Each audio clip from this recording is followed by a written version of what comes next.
সঠিক তথ্য দিন, সঠিক তথ্যের সাথে থাকুন। ভুল তথ্য, বিভ্রান্তকর কোনো পোস্ট করবেন না। পুরো ভিডিওটি দেখবেন আশা করছি। আরেকটি ভুল ধারণা আছে।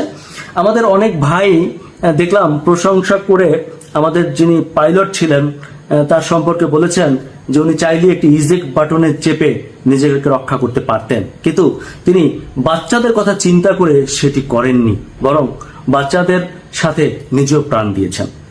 হ্যাঁ, ঘটনাটা ঠিক, কিন্তু আপনাদেরকে জানিয়ে রাখি আমিও স্পটে ছিলাম।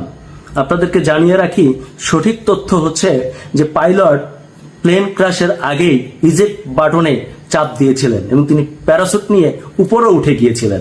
আমরা স্পটে সেই প্যারাসুটের বেলুনটিও পরে থাকতে দেখেছি, যার ফলে প্লেন যে ভবনে ক্র্যাশ করেছে তার প্যারাসুট এবং পাইলট অপর ভবনে ধাম করে পড়ে গিয়ে একটা রুমের মধ্যে ঢুকে অর্ধমৃত অবস্থায় ছিল এবং সেখান থেকে সেনাবাহিনী ওই পাইলটকে উদ্ধার করে এবং সিএমএইচে নেওয়ার পর তিনি মৃত্যুবরণ করেন।